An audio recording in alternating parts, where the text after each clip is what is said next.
What's up, everybody? Thank you for tuning in and watching. Hopefully you've been following my posts, and if you have, then you know that for the next 8 weeks, I'm going to be posting 8 different videos, one a week, every Monday at 8 p.m. And in these videos, I'm going to be filling them with so much free information. That's the best part about it. It's free information and tips that's going to help you get completely ripped. Okay, so if you're trying to burn fat, weight loss is something you're interested in doing, or you know somebody, you can refer them to the videos. Just like it, share it. If you have any questions or comments, please feel free to comment down below, and hopefully you enjoy it. Now, each week I'm going to have a completely different topic. So week 1, we're going to start from the very basic. We're going to start with myths. Okay, myths are floating around out there. You hear them all the time. You just don't know if they're true. So today I comprised 13 of the biggest myths when it comes to fitness and health and stuff like that. So I'm going to try to clarify as much of these up for you as I can, and hopefully you enjoy it.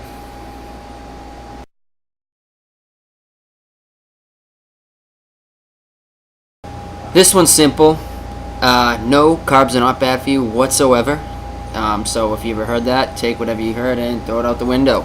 Carbohydrates play a very important role. You use carbohydrates for energy, so cutting carbs out is a terrible idea. When it comes to carbohydrates, there's 2 forms. You have your simple and your complex. Complex carbs are carbs that take a lot longer to break down. Your vegetables. Simple carbs are the ones that are a little bit easier to break down. Things like bread, pasta, white rice, things like that. Those are the ones you want to try to cut back on and lean towards more of the complex. But carbohydrates in general are not bad for you.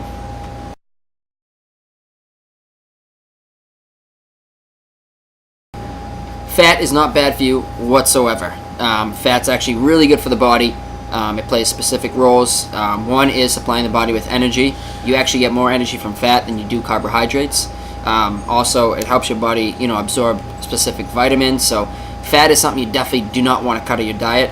Just like anything else, if you have too much of it, it can be a bad thing. So keeping the fat on the lower end when it comes to weight loss is pretty important.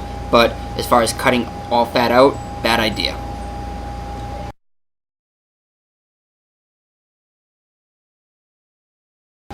This one gets me every time, guys. Don't eat past 8 p.m. I'm sure you've all heard it before. I've heard it as a kid. I actually lived by this. I used to think I'm going to hell every time I ate past 8 p.m. Running, as a kid, going for a midnight snack, and I'm just like, holy shit, I can't get caught.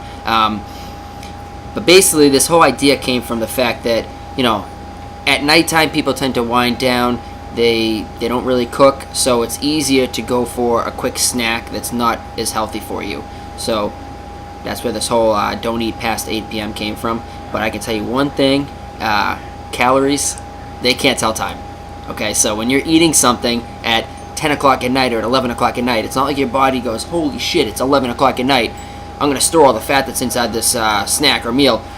It doesn't work like that. It's a myth. Okay, so your body's going to break down the food just like it normally would at 2 o'clock in the afternoon or at noontime. There's no specific time when you need to stop eating calories.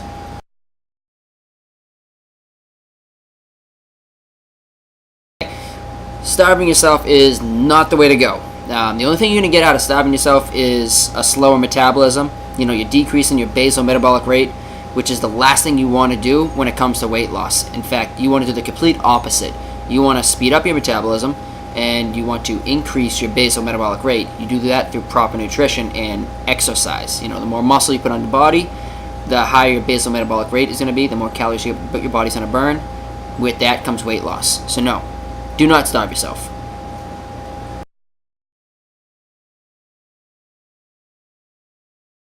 I'm sure you've all heard this one as well.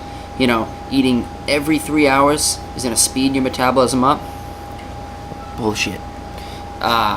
Basically, when it comes down to it, the only thing that really matters is the fact that you're getting the correct amount of calories in your body. And if you are, it doesn't matter if you're getting them all in a 6-hour window, a 4-hour window, or a 16-hour window. It's going to make no difference to your body whatsoever. The only thing that matters is that you get the correct amount of calories.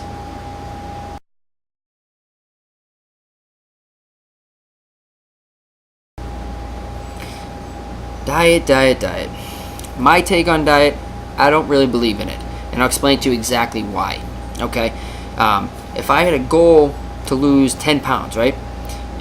When I think of diet, I automatically think of a temporary change in my eating style. So however I typically eat, I'm gonna change that up temporarily so I can lose the 10 pounds by jumping on a diet. Okay. Now when I lose that 10 pounds, I'm now at my goal weight. I go right back to my original eating habits, and that weight's gonna creep right back on. So to me, it's not very effective.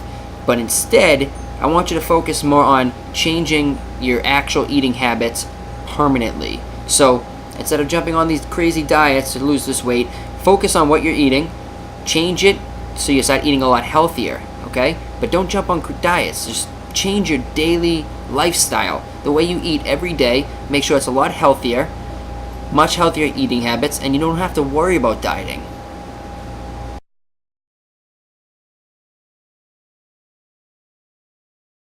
Goals. It's my favorite subject. I love talking about this stuff. Setting goals to me is humongous, okay? It's what gives us the drive to do everything we do every day, okay? No matter how big your goals are, you gotta set them. Never, never, never aim low, okay? Especially out of the fear of failing, the possibility to fail. You can't fail unless you don't try, right? So, again, whatever they are, no matter how big they are, always shoot high. Always aim as high as you can. The higher you set your goals, the more apt you are to succeed.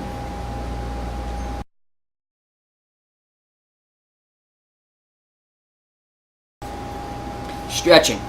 Okay. Stretching before a workout. Do you do it or do you not do it? You do and you don't. And I'll explain what I mean by this. There's different forms of stretching. Static stretching is when you're taking a muscle and you're pulling it using force.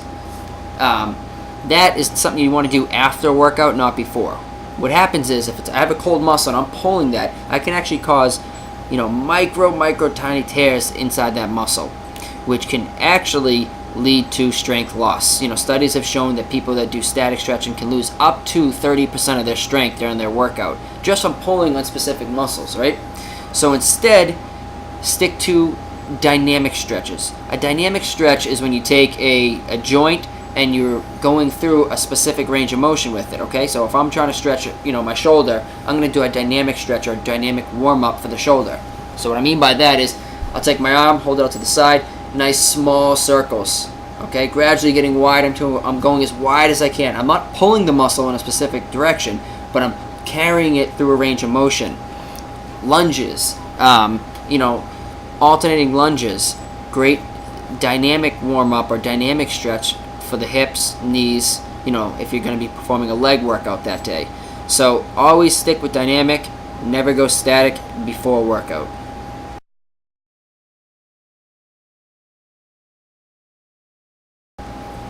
Walking, unfortunately, does not burn a lot of calories, okay? So it's not going to burn a lot of fat. If you want to stay in a fat-burning zone, you want to be between 60 and 70% of your maximum heart rate. In order to do that, most likely you're going to be doing a little bit more than walking. Why? Because you burn more calories when you're jogging or running, and the majority of it's going to be coming from fat. So you're going to be burning a lot more fat doing those two than you will, your old school slow, steady cardio, okay?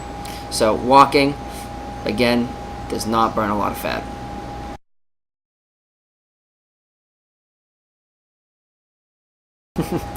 Alright, here's another really good one. Again, I've heard all these ones, but this one I hear quite often. And it's funny because the science behind it, it's impossible. Women, you guys do not produce testosterone like guys do, so there's nothing to worry about. There's nothing you could do to get bulky, you just don't have the testosterone in your body that will enable you to get bulky like a guy would by lifting weights. It has the opposite effect. Women, you tend to get smaller, you lose inches around the body the more muscle you gain. So don't be afraid to lift weights, you're not going to get bulky.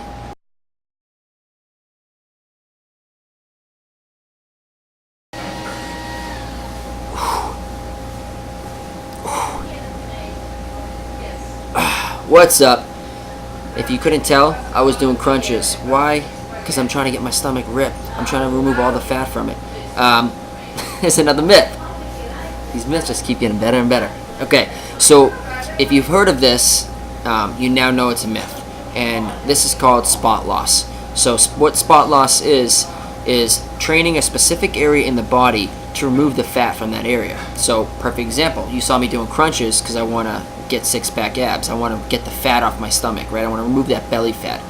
Unfortunately, it's a myth.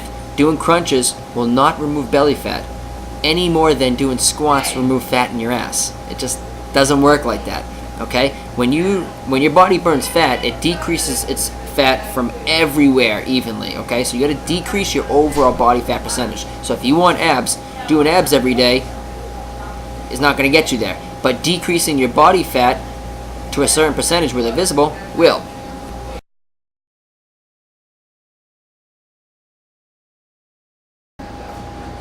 No pain, no gain, right? Wrong. When it comes to exercising, if you're feeling pain at any point, you need to stop what you're doing and reevaluate, your form, your technique. Maybe there's too much weight. You should not be feeling pain whatsoever. That's a clear indication that there's a problem, okay? So, if you're feeling pain, back off.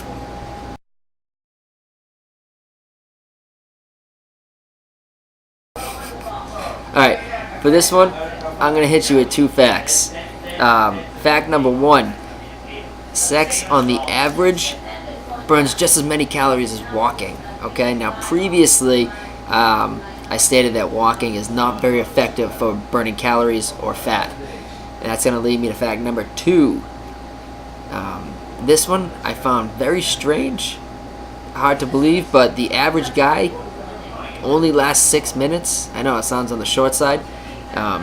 So my only suggestions to that would be, try to build up that endurance and try to last a good 30, 45 minutes up to an hour. And if you can't, I wouldn't count it as your cardio for the week.